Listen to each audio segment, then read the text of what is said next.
An act of kindness reunites homeless man with his mother.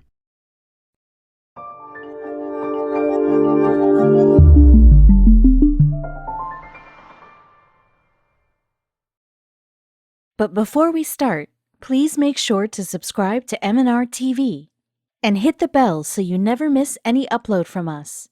Also, leave a like right now. From the day he was born, Mick Myers' life was full of hardships and disappointments. His biological mom gave him away as a baby. He lost touch with his new family and was fired from his job as a truck driver. With nowhere to go and no one to turn to, Mick found himself living on the streets of California as a panhandler. But one day, his life was completely changed after he was stopped by a police officer who was just doing his job. The police officer not only helped Mick stand on his own 2 feet, but he also helped him uncover secrets about his past. This is the story about how one police officer's actions helped a man discover his true identity. Mick didn't know he was adopted until he was 16. His biological mother gave him away when he was a baby, and he was adopted by the Myers family in California. The Myers already had a few kids, but they wanted an even bigger family. Growing up in San Leandro, California, Mick was a typical shy kid. He was an introvert and usually stayed out of other people's ways.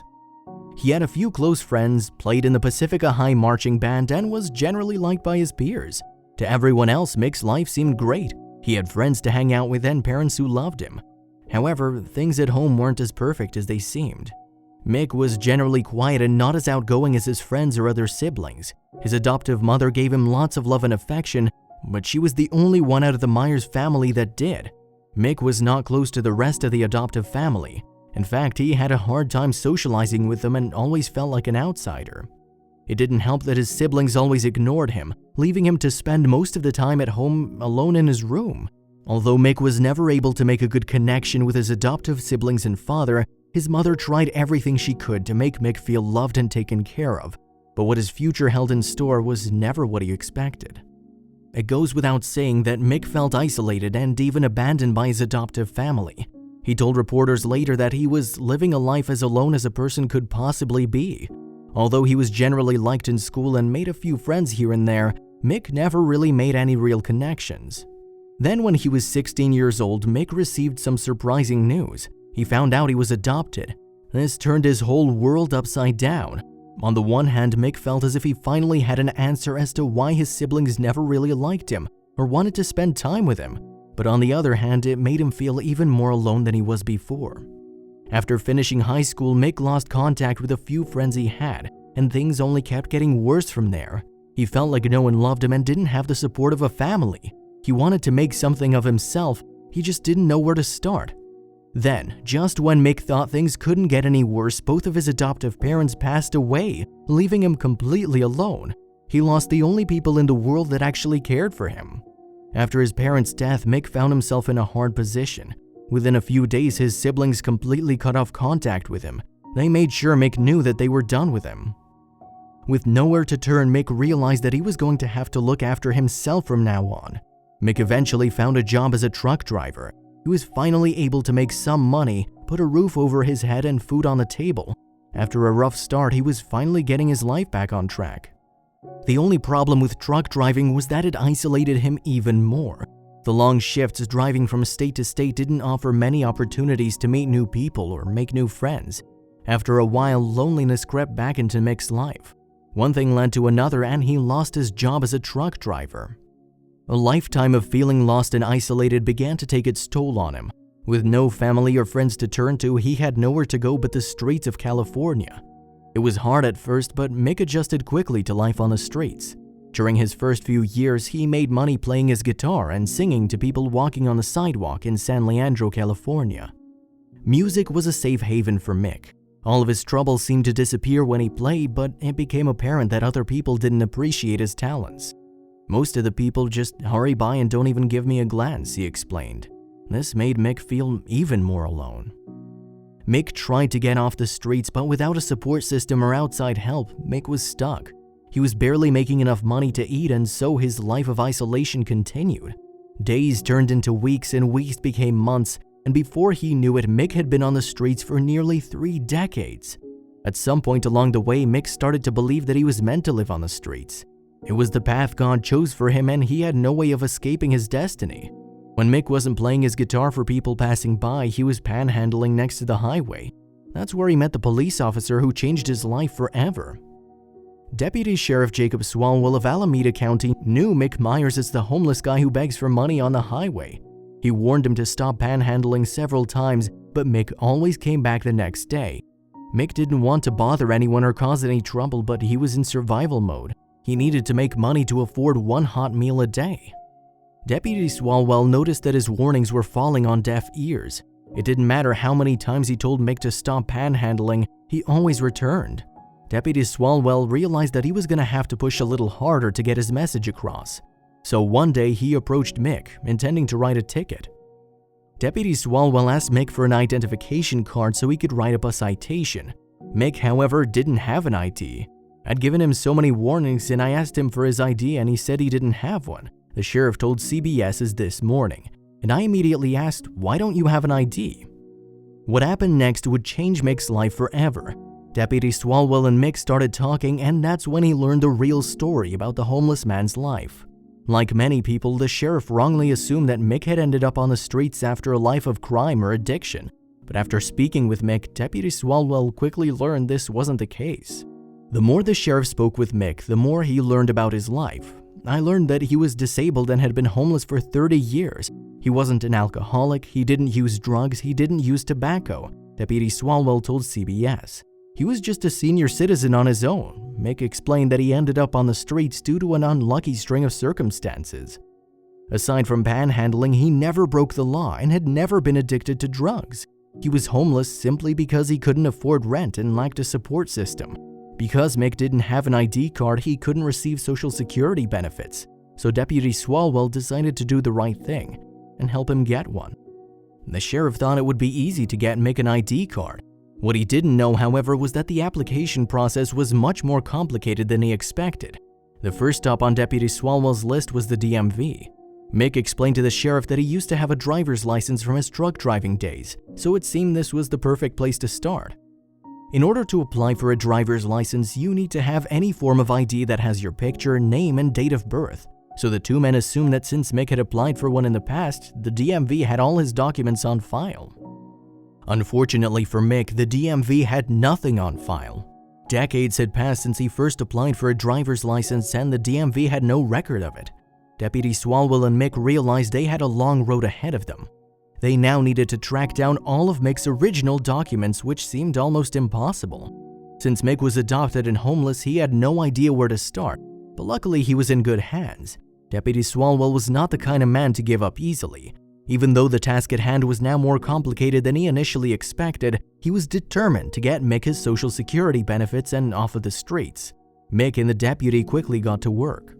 Deputy Swalwell understood that Mick needed proof of residency in the state of California in order to apply for an ID. Since he didn't have a driver's license and the DMV had nothing on file, Mick needed to provide a birth certificate and 2 other documents that proved he lived in California.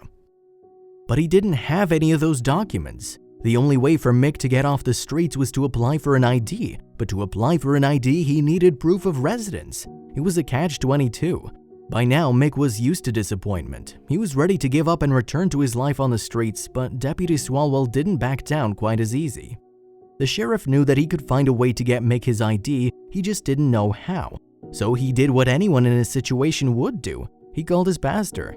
Deputy Swalwell explained Mick's situation and asked him to help them gather all the necessary documents Mick needed to prove he was a resident. While the pastor got to work, Deputy Swalwell personally began tracking down Mick's birth certificate. After a long search, he finally got his hands on it and learned something about Mick along the way.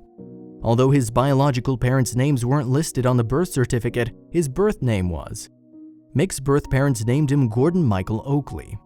After a lot of time and effort, both Deputy Swalwell and his pastor Mick finally received his ID card.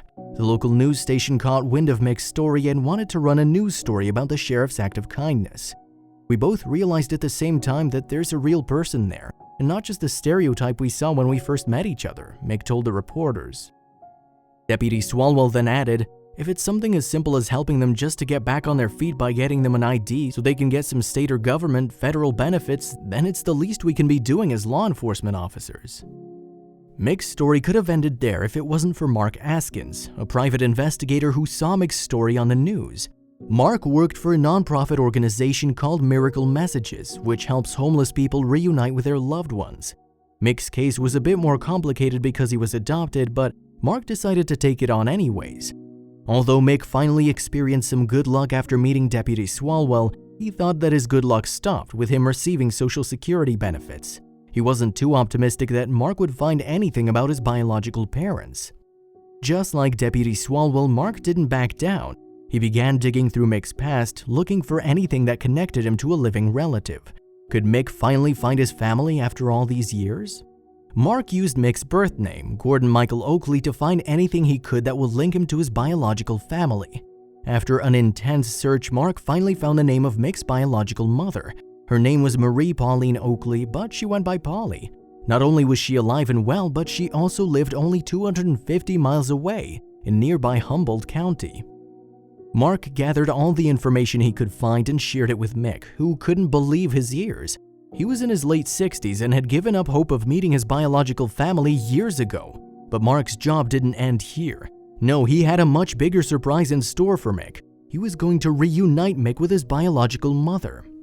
Marie Pauline Oakley, or Polly as she likes to be called, met Mick's father, Wiley Albert Oakley, when she was only 16 years old. They got married in Reno, Nevada before moving to Tennessee, where things were far from peaceful. The Oakleys lived in a cabin that was infested with snakes and other small animals. Since the Oakleys had a newborn at home, Polly had to stay home to take care of the baby. Although Wiley had a job as a sailor, he gave all of his salary to his mother, leaving nothing for his wife and child at home. It was a bed for me to sleep in, but there was no crib for the baby. I had to put 2 chairs together and put a food locker on it, Marie told reporters. The only help Polly received from her mother-in-law was formula for the baby. Polly herself would often steal vegetables from her neighbor's garden because there was no food at home. That's when Polly decided she wanted a different life. Pregnant and with a toddler, Polly left her husband in Tennessee and went to the San Francisco Bay Area in California to live with her mother. When Polly arrived, her mother didn't recognize her. "My life was not what I expected out of a marriage," Mary recalled. A few months after moving in with her mother, Polly gave birth to her second child, Gordon Michael. Unfortunately, Polly's problems didn't stop there. When Gordon Michael was only 2 years old, doctors discovered some devastating news. Polly knew something was wrong with her second-born, she just didn't know what. No matter what she did, he wouldn't stop crying. One day she decided that enough was enough and took Gordon Michael to the doctor's office, where they found a life-threatening hole in his stomach. Polly's heart sank. She knew that she would never be able to afford the surgery her child needed. With the encouragement of her mother and nowhere else to turn, Polly made the most difficult decision of her life. She handed Gordon Michael over to a family from a local church who was looking to adopt. "My back was against the wall," Polly said. "I had to do what was best for him." When Polly gave her baby away, she hoped his new family would be able to provide him with everything she couldn't. She always wondered what happened to Gordon Michael, but she never thought that his life would turn out the way it did. Mick had no idea why his biological parents gave him up for adoption, and he'd given up looking for them years ago. The first time Polly and Mick spoke with each other was on the phone. Mick was so nervous that he was fumbling over his words, but Polly was overjoyed. She couldn't believe that after all of these years, she was finally speaking to her son. They spoke for a while, and after 2 weeks, Mick boarded a flight that would take him to Polly. Mick had never flown on a plane before, and he was a little nervous, but Deputy Swalwell and Mark were by his side the entire time. Miracle Messages set up the flight, which was operated by volunteers who were excited to reunite Mick with his mother. When the plane landed, Mick was picked up by a woman who introduced herself as his niece, Shannon. Not only did Mick have a new mother, but he also had a new sibling. During his phone conversation with Polly, he learned that she had not only remarried and had more children, she also had grandchildren and even great-grandchildren. Years after giving up hope and accepting his life in solitude, Mick finally had a big family who loved and accepted him for who he was. What he didn't know was that more good news was on the way. When Shannon pulled into the driveway with Mick, Polly embraced him before he even walked into the house. The only possessions Mick had were his high school yearbook and a new guitar, which was a gift from Deputy Swalwell. Polly was devastated to hear about Mick's life story, but she was happy that they were finally reunited after all those years. "Who'd have thought that something like this could have happened to anybody, let alone me," Mick said. Polly and Mick agreed that they would spend the holidays together before he went back to San Leandro. Thanks to Deputy Swalwell, Mick now had an ID and social security. Polly even offered for him to come live with her and her husband until he got back onto his feet. Without Deputy Sheriff Jacob Swalwell, none of this would have happened. Mick wouldn't have gotten off the streets, nor would he have found his biological parents. The whole experience also changed the way he viewed people in Mick's situation. It would have been easy to dismiss Mick as a burden to society, but the sheriff knew better. "It has opened my eyes to others in Mick's situation," Deputy Swalwell said. Mark agreed and added, "All of us is family, and all of us is somebody's someone." This whole story started with a kind act by one man who went out of his way to help a man in need. What started off as helping Mick apply for an ID turned into Mick locating and reuniting with his biological family, a family that finally accepted him.